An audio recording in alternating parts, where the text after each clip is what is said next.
Welcome to Your Family Dog, a podcast dedicated to helping families love living with dogs. Welcome back to Your Family Dog. I'm Julie Fudge Smith, and I'm here with Tina Spring. And today, we're going to do sort of the flip side of what we talked about last time. Last time we talked about how do I get my dog to stop barking. Now, I've had a couple people ask me, how do I get my dog to bark? And my first reaction is always, really? Because most people want me to have them, learn how to get their dog to stop barking. This is just, I think 98% of the people on the planet would love to be in your position to have a dog that doesn't bark. But I do understand what they want. What they're telling me they want is they want their dog to sound an alert, not an alarm, but an alert that someone is at the door or the window or in the backyard. So they want their dog to bark a couple of times to say someone is here. And I get that. My Zuzu, who is one of the friendliest dogs on the planet, has this bark that is just kind of scary. And so when I'm home alone, it doesn't bother me any if somebody's at the door and she lets out a few woofs, simply because they know there's a dog in the house. And of course, you open the door and it's sort of like, meeting Jello because she's so friendly. But I do understand the need to, or the desire to have somebody bark when somebody's there. But there are some difficulties with this particular issue. And that's what Tina and I were going to talk about today. Is this something you can actually teach a dog to do? And how would you go about doing it? And do you have to do it at a certain age? Or there are some questions here. So, Tina, do you think it's possible to teach a dog to simply bark one or two times when somebody is at the door? Or does this something that is going to have to be a cue that you give the dog? How would you start with this? So I think you could I think you could teach dogs all sorts of things, right? So in theory, if you could teach a dog to spin, you could create a secondary cue that is, hey, I would like you to spin 2 times. So right. If we could put a single bark on cue, and then we grew that behavior. I always think of Kay Lawrence. That was the first person who said to me, and may I have another, please, right? So I do think that it is probably possible. I don't know that the average family is going to put that time in, right? I'm not sure. Right. I'm not sure it's that important, right? I think sometimes we're getting down to the wish list of behavior. You're like, okay, well, how long will that take? I had a client once who wanted to teach his dog to retrieve a beer out of the fridge. Laudable goal in a college town. He's a law professor. And I said, it takes a year. That's what I hear. And here are some videos on how to do it. And he took a year and taught Monty, the awesome Monty, how to retrieve a beer out of the fridge. And he could even discriminate. He had his own separate fridge for beer. So he was happy to put that time in, but the average family just goes, can we teach a dog to retrieve a beer? And I go, yes, it takes a year. And they go, no, thanks. I'll get it myself. So I do think if you could teach a dog that curly cue means spin twice, you could teach your dog that roar means bark twice. But I think it's probably a more complicated thing than the average handler is going to want to get into the minutia of all the how to do that. But yes, I do think you can do it. Now, Yes, I would agree. I would say that you could teach your dog to do that. But this is the key, is you're putting it on cue. So you're telling the dog, I want you to bark twice. So putting it on cue is going to be difficult enough to begin with. Giving it on cue that I want to bark you to bark twice. But it's not as if you were teaching the dog, you see somebody in the yard, I need you to bark twice. So actually you could with sequencing. You could, I suppose. But it might end up being your neighbor Bob, who's helping you with the training, starts to become the cue for barking, which is not actually what you wanted. Right. So how do you know what the actual cue is? Right. So I try to explain to people all the time, burglars don't necessarily ring the doorbell. right? Like Right. teaching your dog polite meeting people at the door manners does not mean that as an adult your dog is gonna be like, come on in, take the silver. The burglars come in a different way, right? People with nefarious intent come in a different way, or at least I like to think they do. Maybe any law enforcement who are listening to the podcast can disavow me of that. Correct if I'm us. wrong. Yes. I'm very good at being wrong. I'm good with it. So anybody's welcome to criticize. But I don't think bad guys wear name tags, right? I think asking a dog to use that level of discernment. I mean, if it was just that easy, right? Like if every bad guy had, I don't know, a specific thing, well then it'd be easier to navigate the world. Right. If every bad guy wore a ski mask and came in through the window, this is something we could train. Right. We could sequence that. That's right. But even should Sundead protection dogs have cueing that they get from their handler? Absolutely. That's what I tell people is that when you're talking about police dogs that, apprehend somebody or hold somebody, they're being cued very specifically to go after that person and to do that particular thing to that particular person. And when to stop. And so, right, like it's not even just I'm sending you to go do the thing. It's also, and now your job is done. So. Right. So we may have to, so with barking, you might have you need, here's a cue to bark, here's a cue to stop. Right. That'll do, you're done. Right, so there's also breed tendency, right? Some breeds are just quieter than others. So I think Basenji. Yeah, because right now I have a couple of clients who want their dogs to bark at, the nefarious stranger, but they don't have barky dogs. Right. Like if you have a Basenji, that's not going to happen. They're going to yodel at the invader, right? or even like a Chow Chow, right? Not really a breed that barks a whole bunch. They chuff, but it's in the traditional sense, it's not really barking. So I will say when my sweet sainted Doberman was still alive, for fun, I put like one of those big ferocious rah rah rah rah rah, there's a dragon in the front yard barks on cue for here kitty kitty kitty. We were just being funny one day and I was like, I think somebody wanted their dog to learn how to do something on cue, and so barky dog, right? A dog who was happy to bark about stuff. If you got him all jazzed up, he'd bark. And so that's how I did it, right? In really quick order. Because I think, so I don't know, does Zuzu know things because your clients asked about it and you're like, I don't know, I got to try with her. Like my dogs end up learning all sorts of weird stuff because I'm like, okay, well, I'm going to break my dog. See if I can do it. Before I break yours, yes. Before I float that in. So, well, Zuzu is very special. And, well, let's put it this way. I don't try a lot of things with Zoo because she's nearsighted, near-nosed, and near mentally. She, like a dog Bingley, my husband taught him to fetch the paper in approximately 7 minutes, right? Zuzu, it's going to be 7 years because we can do one part of it. Like we can go out and see the paper and put our paw on it, but we can't pick it up. But if we go out and you show me the paper, then I can pick it up. But I can't carry it in the house. But if we go out and you pick up the paper and hand it to me, then I may carry it into the house, but I might take it into the front yard and take it out of its wrapper. So we can't do more than one thing at a time. Or if you tell me to pick up the paper and I'm really excited, I'll put my paw on it and then try and lift it. And then it doesn't lift and I get really frustrated and I ask you to do it. So Zuzu doesn't get the same level of experimentation that my other dogs have had, simply because Zuzu she is the sweetest thing in the world, but she's just not all there. So no, because I just don't think that she's indicative of how you can really train a dog, because she is who she is. I kind of sort of hope it's a shtick.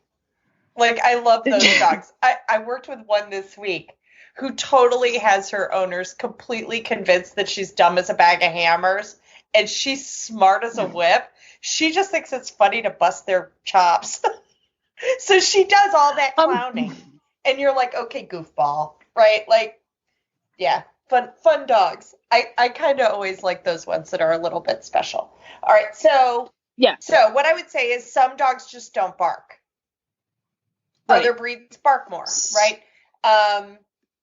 If you have a way. So if you have a dog that barks more, you're going to have a better chance of success here. Yes. Because it's going to be easier to put it on cue. Yeah, and I don't remember who it was who said this. I wish I did. I don't have that good a memory. So I apologize to whoever's information I'm stealing. I once heard it said you cannot teach a dog to do something they don't instinctively offer. Okay. Right. So if it's not in the behavioral repertoire of the dog in some form, right? A spin is look, turn your head, take a step, right? Make the whole circle. So if you have any part of that, you could probably do what geeky dog trainers call free shaping, or you can lure and you can get that behavior. But I don't know of a way that you can maybe you can lure a bark. It depends on the dog. So one, I think breed matters, right? If you have a chow chow, the likelihood of putting a bark on cue, if the dog is not naturally offering a bark in some sort of context that's reproducible and consistent, you're probably going to struggle to teach that behavior. Doesn't mean that you can't try. I mean, laudable that we try. But I would wonder, like, okay, at what cost? And I would say this caution: at what cost to the dog, right? Is it we're scaring the tar out of them, and that's why the dog barked? Well, I don't personally want to build defensive drive in a dog. I don't think that's I don't find that terribly humane. So right. So if you have to stress the dog to a point where the dog is barking because he is either totally stressed, he's scared, he's anxious, that's not necessarily where we want to go with the training, because you're causing your dog mental, if not physical distress, because there are physical ramifications to fear and anxiety. Yes. And you're building neural pathways that you don't necessarily want to build in a dog, especially if it's a young dog. So yeah, you have to decide what's the cost of getting this behavior.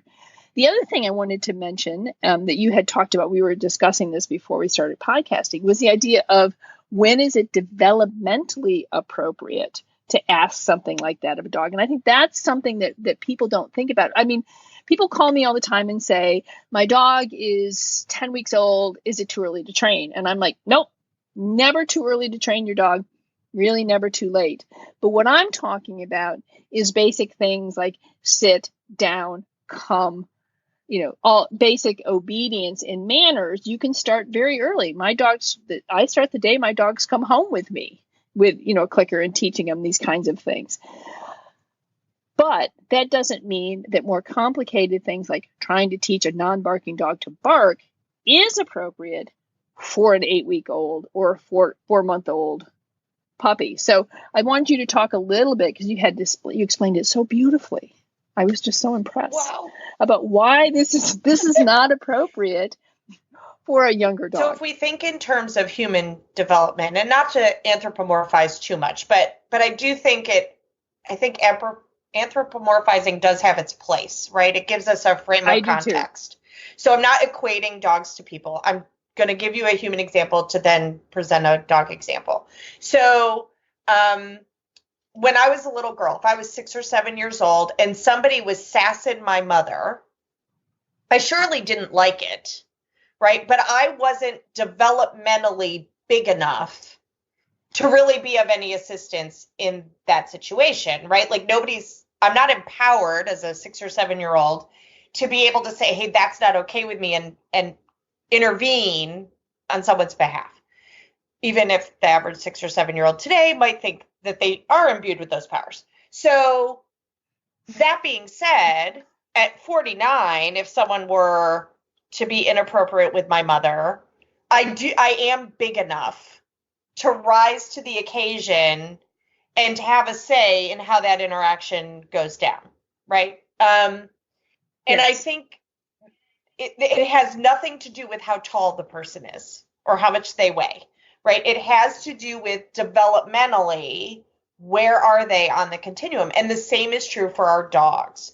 So my experience, and I'm sure someone out there will disagree, and that's awesome. I would love to hear about other experiences. In my experience, puppies really don't start alarm barking until they're developmentally big enough to be a party to helping sound the alert, keep an eye on whatever the problem is, and solve the problem. So run off the rascal. So in my experience, the average puppy that's like maybe at 9 months, that's going to start. Maybe. That's a maybe. My experience is if barking is happening younger than that, that dog is really fearful. That it's actually, or now I will say, do bratty puppies, overtired puppies, overstimulated puppies bark to get somebody to mess with them and negative attention seek and all that? Yes. I'm talking about like the alert barking. So I am going to parse that. But my experience is the average 6-month-old puppy that's barking at something is having a huge fear response. And again, now we're building defensive drive. You and I naturally, if the trash truck, this actually happened yesterday, if the trash truck pulls up and the 6-month-old doodle on the leash goes, oh my God, it's a dragon, we're all going to die. You and I are going to be like, woohoo, this is awesome, let's run away, right? Because if I'm not, I don't want to build that. I don't want to terrify that dog. So in the two examples of the people that you were recently talking to who wanted their puppies to bark when there's a problem, whatever that may be, I just think those puppies are still developmentally too young, and that there is a potential really big negative side effect to trying to build it. I was going to say, because one of the things we talked about is, and we briefly mentioned it earlier, is that if the puppy's not barking at these things, that means you have to stress him enough to bark. So you're putting your dog under extreme stress at a very young age. And so you're actually building that fear response. You're building that anxiety. You are building a response that you don't actually want. So that instead of saying, woof, woof, hey, there's somebody there, it's like, woof, woof, there's somebody there, and they're going to kill me. I'm going to die. Right. And you don't want to build the neural pathway of, so I'm so fearful that, because what is the reaction going to be when the dog becomes older and more confident?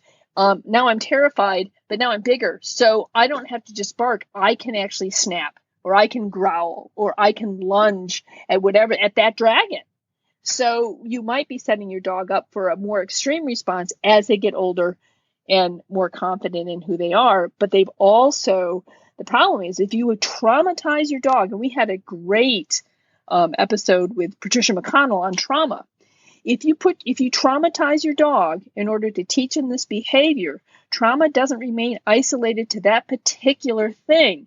Trauma grows in both experience and over time, so that over time it's going to get bigger as you process it. And if you don't process it correctly, it becomes amorphous over time, and it becomes amorphous over experience. So it's not just when I'm revved up at the door, but it's, oh my God, there's somebody in the yard, or there's somebody walking down the street, or it becomes a response you have across both time and space and experience.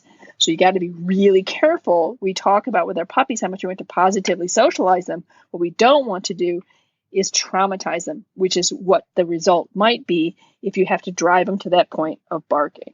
Right. I mean, think about, so you and I are both old enough to remember a time when like mail delivery was through a slot in the front of your house or the door, or there were paper boys. Do you remember them? They were delicious. Every Boston Terrier was fed a steady stream of paper boys. Well, those jobs are not happening anymore. And honestly, like we see it with, with online shopping, right?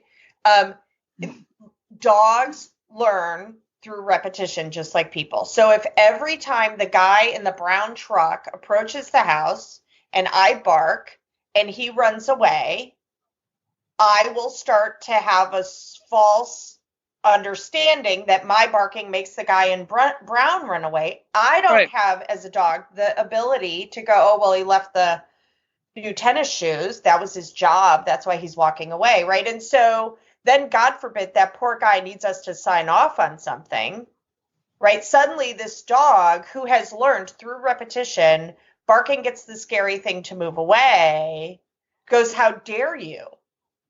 And they escalate, right? They nail the poor guy. So I think because he's not following the rules, right? You know, you're not following the rules. You are pushing me where, okay, I thought I made it really clear, right? That you come to the door, I bark, you run away. Leave. This is the rule. You run away. Now you're staying. You obviously are not understanding the rules. So I obviously have to escalate to make it really clear to you that you need to leave now. And to remind you. Right. Yeah. Right. So because for some reason you're malfunctioning. So again, like, fortunately, the only people who have asked me to teach their dog to bark on cue have, in my career, it's all been stable adult dogs.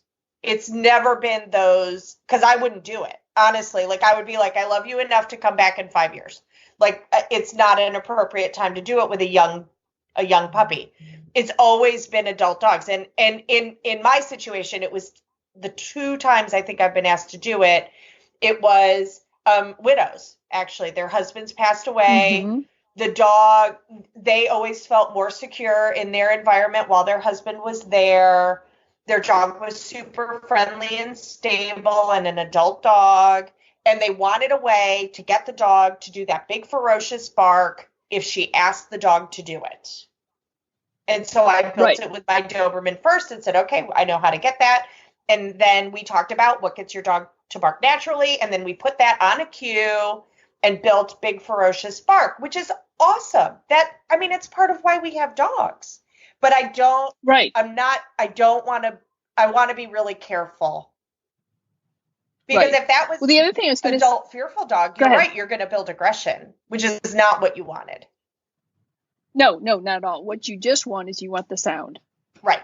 You want the sound that enough to make somebody hesitate for a moment. Like, oh, she's got a great big dog. And it's funny because Zuzu is not that big a dog, but she's got a huge bark.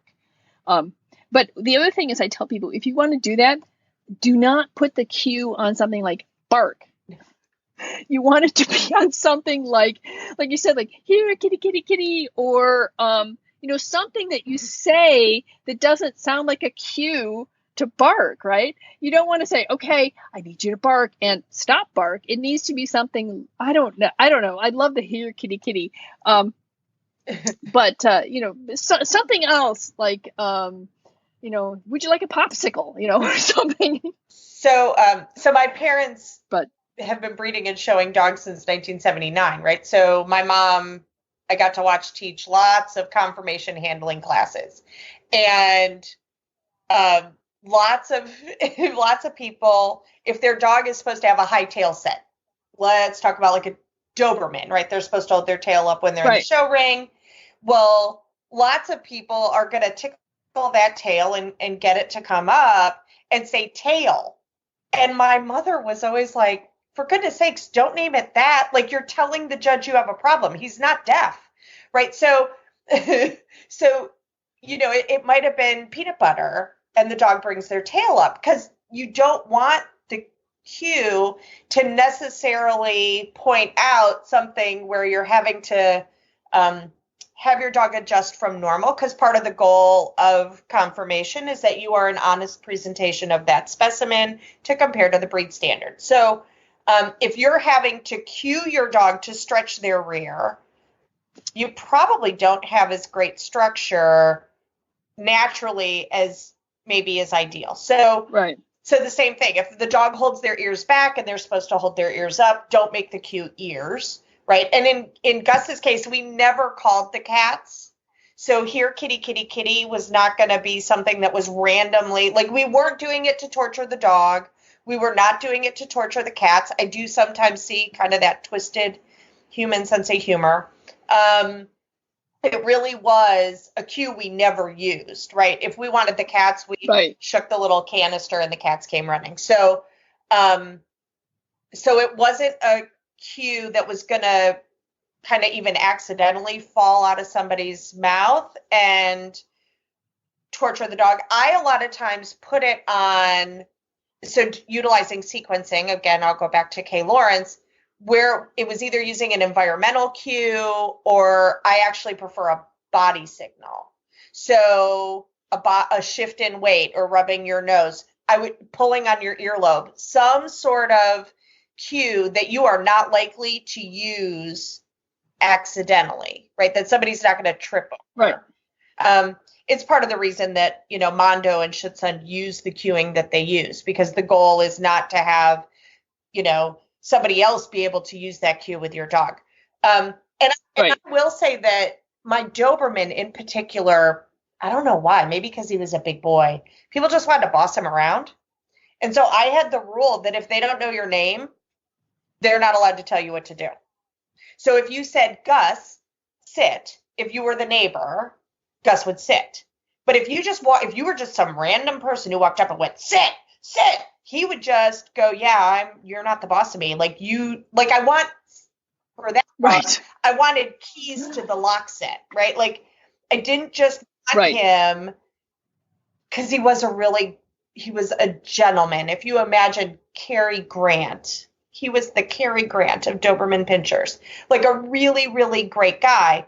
But he would sometimes try to comply with requests that were not appropriate. That person is not your friend. Like, you don't actually have to listen to them. So there was a little bit of empowering him that he was not under any duty to comply to an order given to him by someone who didn't know him. I love that. I love that. Well, I especially love it because I feel like dogs have so few things in life that they are empowered over. We tell them when they can go out, and we tell them when they get a walk, and we tell them when they get dinner, and we tell them, when to go to bed. We tell them all kinds of things that they don't have control over. So for me, one of the things that I work a lot with on people, especially with dogs who tend to be a little bit shy, or big dogs, or any dog, is that every dog has the right to say, I don't want to meet you. And so dogs, the one thing they should have a say in is who they do and do not meet. So if somebody wants to meet your dog and say, hi, I'd like to, pet Gus, my standard response is fine with me, but you have to ask Gus. And then I give them, a couple of things to do, especially I think it's particularly for nervous dogs. I think it's particularly important for them to be able to have some options. So I love the fact that you gave Gus that empowerment that you don't have to do anything unless somebody knows your name. I think that's very appropriate. Well, we would say that's true for our kids, right? And there are exceptions, right? I always taught my kids, like, if the person has a badge on, you kind of sort of have to listen to them because they, right? But so there is some context to it all, right? If I hand Gus's leash when he was alive, if I handed his leash to you, he then understood, like, okay, now Julie is like, she is now my handler in this moment. He might still look to me for affirmation and help, but he would understand that contract just got transferred in the moment. This was more like, some kid saying something to him as they're riding past the house on a bike. Like, you don't have to listen to them. Right. And what I will say is, like, dogs will exercise, I don't want to meet that person, whether you give them permission to or not. And so that's right. I prefer to hear whispers instead of screaming. So, I'm very cognizant of, the dog actually has the right to say absolutely not at any time. Right. Now, it's not going to end there. I have some really, really special needs dogs in this household, and we work on it all the time. Right. But I don't want to go to Mardi Gras either. It sounds terrible to me. Like, that's a lot of drunk crowd. Like, that does not sound like fun to me. Christopher is a, professional jazz musician. He's a percussionist. Mardi Gras sounds awesome probably to him. So, he should take someone who would want to go, which brings me to, I have 3 very special dogs and 1 special dog. The 3 that are not terribly social we adopted super social pug from Pug Rescue. So he's the sacrificial pug, right? Like when somebody needs something to cuddle, you just throw the pug at them because like his cuddle tube is never, like his loving people tube is never full. So it gives the other dogs a break. Right. And I used to do that too. We had a Nova Scotia dog tolling retriever who was very leery of people. But we also had we used to call Rebel, he was our Confederate trenching setter.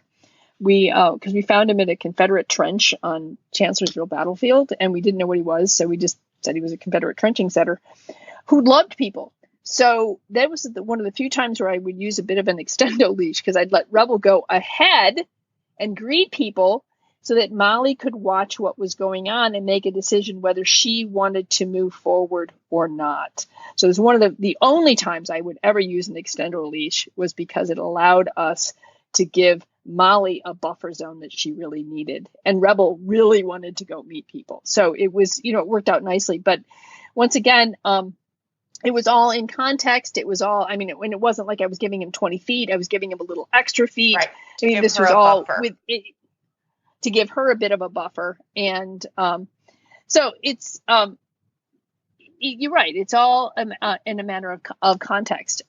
So if we want to review this real quick, how do I get my dog to bark? Well, it would be helpful if your dog would offer barks to begin with. If your dog is not offering barks, it's going to be a little bit harder to put that bark on cue, because you're going to have to somehow or another elicit a bark from your dog without stressing or traumatizing him. Certainly not an appropriate thing to work towards when the dog is still a puppy, 9 months of age or younger. Absolutely not. 9 months of age to a year. Maybe. It depends on the dog.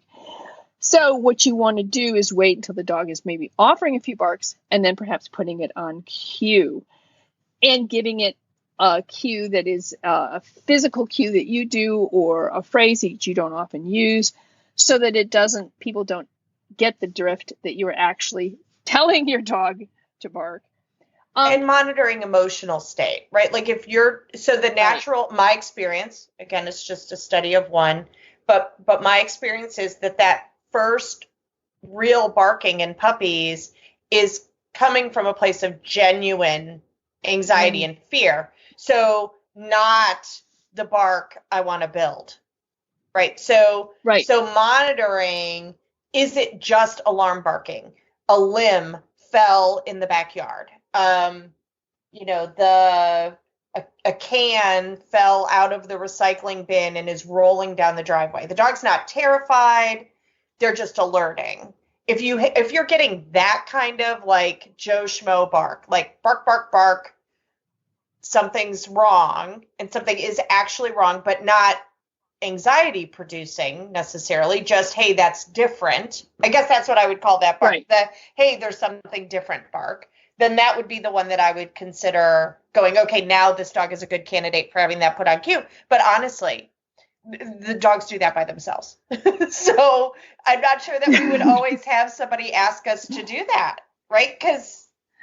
Right. Well, the other thing is sometimes it's a little hard to tell. Yeah. Maybe the can really is terrifying. Maybe I've never heard a can fall out of the recycling bin and it's rolling towards me, and look, another one's following it. That's really scary, because somewhere in my puppyhood, I never experienced aluminum cans falling. This is kind of scary. So in that case, I'd probably be doing a little bit more sort of counter conditioning, like, hey, dude, it stopped rolling. Right. Here's a couple of treats. You want to go over and sniff it? I'll give you a couple of treats, kind of thing. So sometimes it's kind of hard to tell, but you're right. There's a sound. There's a sound that's a different tone, and you can hear it in yourself when you're talking. Am I just, I'm kind of like edgy here. This is really making me uncomfortable, versus, oh man, it's really annoying, right? There's two different tones there. And that's what you're kind of looking for. Well, and honestly, anybody can go on YouTube and download some fierce barking sounds. Like, there are lots of dog barking sound effects. I've totally outfitted.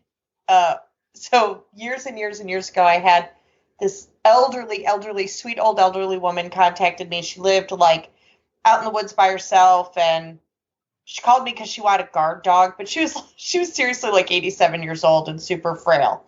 And so I said, how about we do this? How about we get a big bowl? And how about I bring you some Doberman poop and some toys and bones that are already chewed up, and we make a sound recording. And you just move stuff every once in a while, right? And that's what she did, and it worked great. But she stopped having people trespassing on her property because it looked like, we did it up like, in true redneck style, right? Like big logging chain with a giant collar attached to it, like the ones that are at Tractor Supply Company that you pick up and you go, who buys a collar for a hippopotamus? Like, no dog is this big. Yes. Yeah, like we glammed it up. And I did for a long time. Took her, like, I would dutifully collect Doberman poop and take it and put it, so that it looked like there was dog poop on her property. And I would just switch out the nylabones here and there, and it solved the problem. So, and she used a sound recording of a bark. She put a speaker up on her front porch, and I think her grandson had made her at the time like a CDE that she could just hit play. If somebody was out there scaring her, she could hit play, and it was the sound of this huge ferocious dog barking. I love that. Oh yeah, it's fantastic. Okay, well, I think that kind of does it on how do I get my dog to bark. Maybe you don't. Maybe you just get a great sound recording. But there's some food for thought here, and we hope that you enjoyed this, a little addition to Your Family Dog, and we will see you all next time. Thanks for listening to Your Family Dog. Got questions? Interesting ideas? Visit www.yourfamilydogpodcast.com to share your thoughts.